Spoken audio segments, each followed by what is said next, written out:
from Galilee. A love story by Marjorie Holmes.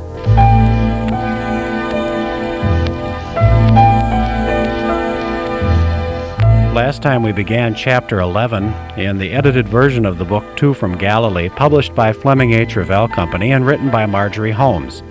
As we began the chapter, we saw that Mary had arrived at her Aunt Elizabeth's house. Her parents had forced her to go away since they were embarrassed by her pregnancy. Her Aunt Elizabeth immediately proclaimed that Mary was the mother of the Savior, and Mary knew that what the angel had told her was now confirmed.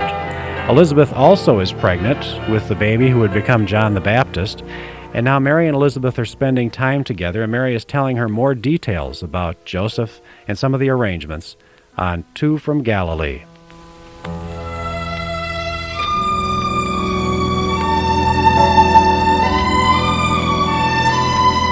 I am betrothed, Aunt Elizabeth, to a man named Joseph, a man I love, and I persuaded my parents to give him to me, and to give me to him. A carpenter. He's just a mere carpenter. She rushed on as her aunt regarded her with surprised and troubled eyes. We're to be married when I return home. She said it for the joy of saying it, and said it to make it so. Elizabeth put down the tiles. Oh, Mary, are you sure of this? Yes, he knows what has happened. And he accepts it? He understands it? Oh, he will, Aunt Elizabeth. He loves me. Oh, I know he will. I hope so for your sake, Mary. I hope so. The older woman halted before the look in her niece's eyes. She said carefully, trying to hide her concern, But if it should turn out otherwise, you must stay here with us. Here you'll be safe, you and your little one. And who knows, she said cheerfully, that too might be part of God's plan, to send you here to be near Jerusalem when the child is born, to have him grow up here with his cousin. Oh, no, Mary said quickly. That's very kind of you, but I don't believe Joseph would have it. His love for me, it's so intense it frightens me at times. He'd never give up on me, not for any reason. Saying it eased her heart about him. Saying it made it so. Surely these things she claimed were true. He would tell her so himself when he came up for the feast of the first fruits, as he would come, as he would surely come, she told herself. She began to count the weeks until that day when he would arrive.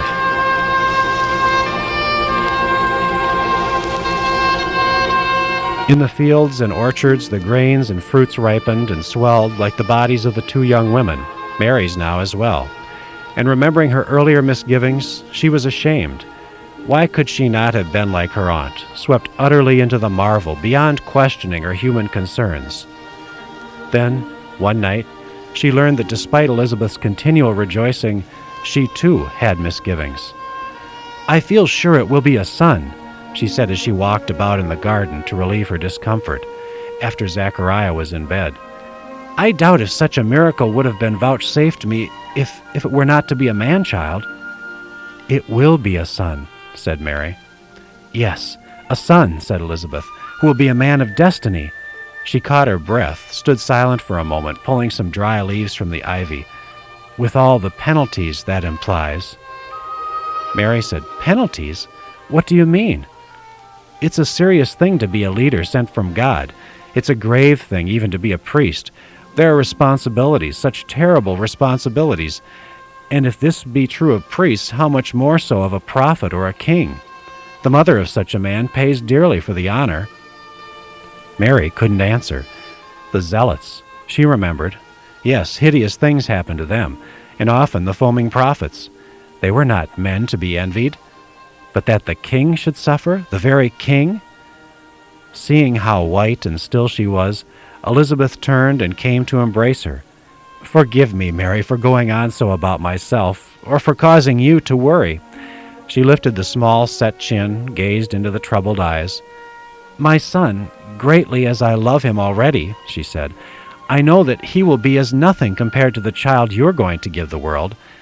And we must trust in the Lord who will bring all this about. We have no right to be afraid.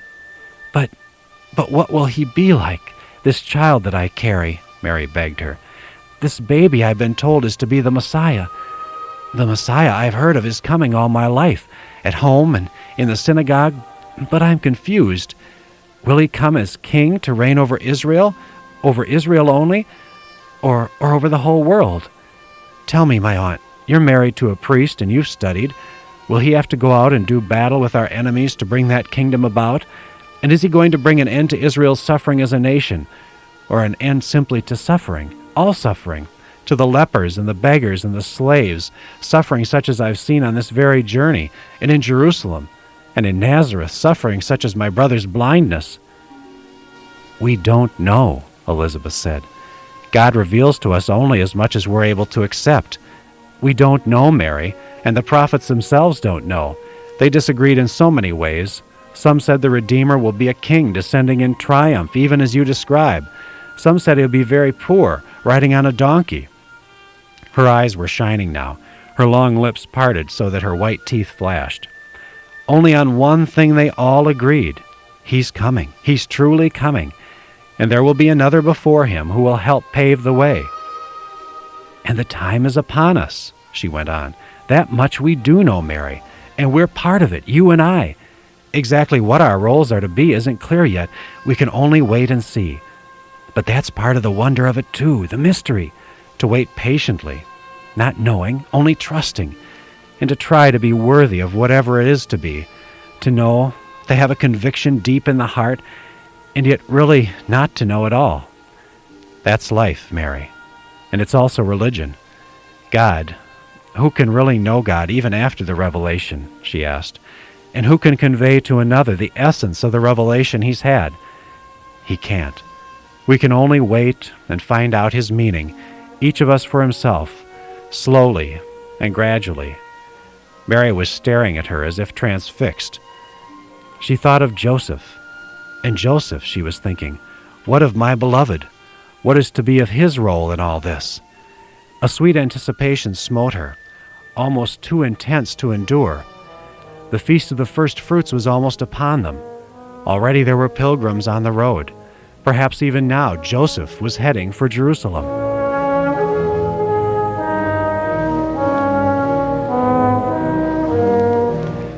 The day before the festival, Mary and Elizabeth went to the city.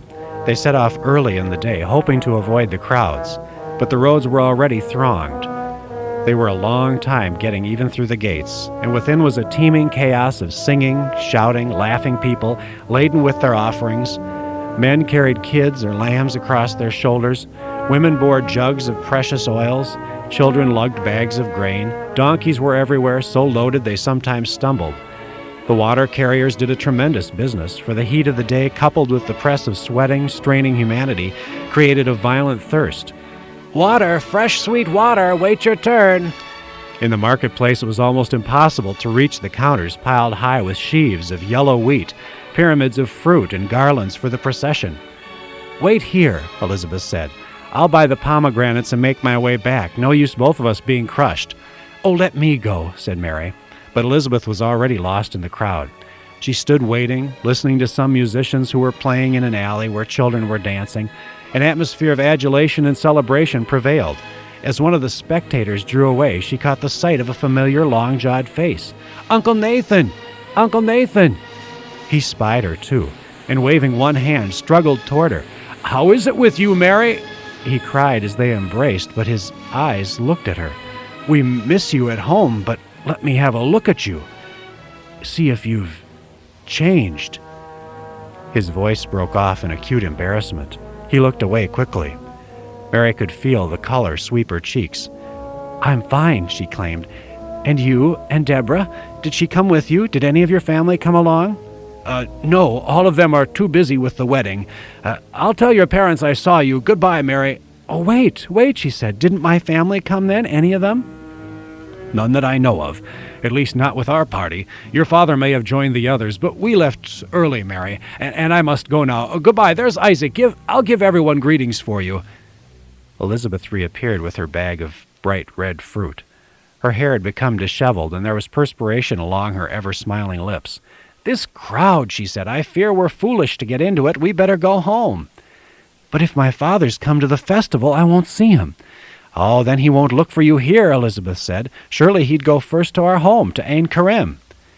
It was a relief to reach the comparative coolness and quiet of the hillside house when they got back, but a terrible tension had begun to mount in Mary. Certainly she could not lie down and rest as Elizabeth urged. Instead, she went up onto the roof to watch the road. She flinched each time she remembered that chance meeting with her uncle. What must he be thinking? And what would he surely report at home? But no matter any of it, if her father and Joseph came. She could see them now toiling along the great highways together, or entering the city, or approaching along the road. She crouched by the parapet, shielding her eyes. Somewhere among the stream of pilgrims, 2 people. Oh, please, Lord, just 2 people, the 2 she loved. Please, or even only 1. All afternoon she waited, until her bones were stiff, until finally, as the sun was setting, she dozed. And it was then, when her eyes could watch no more, that Joachim came stomping up the steps. The servant roused her. "There's someone below who asks for you. There's a man." She sprang up, flinging back her dark hair. A man! It must be Joseph! All her senses leapt toward him, all of her blind, singing hope and need. For an instant she'd forgotten that she expected any other. It was Joseph! Joseph must be waiting below! Joseph had come!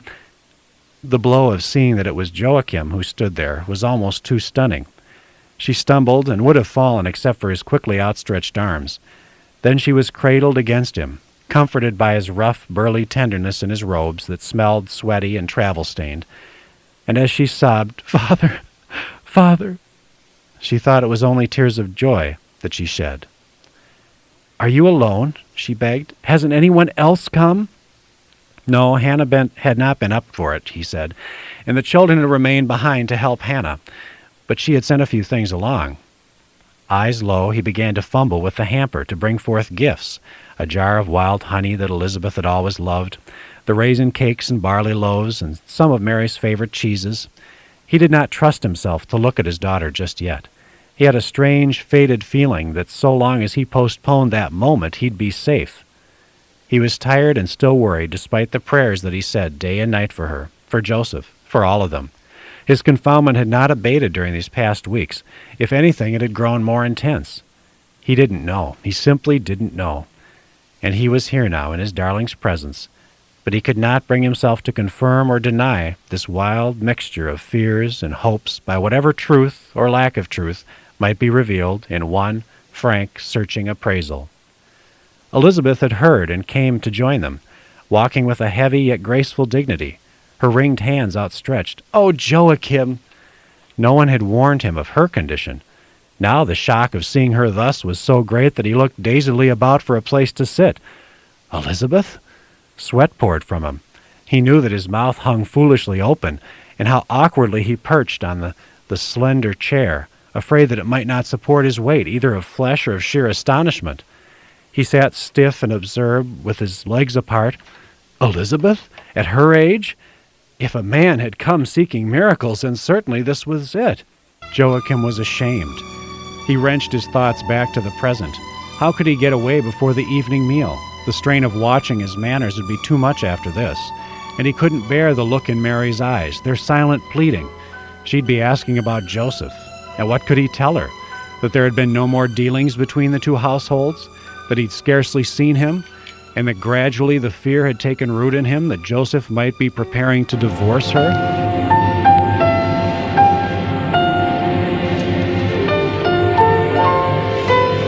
We continue in our series of readings from Marjorie Holmes' book, 2 from Galilee.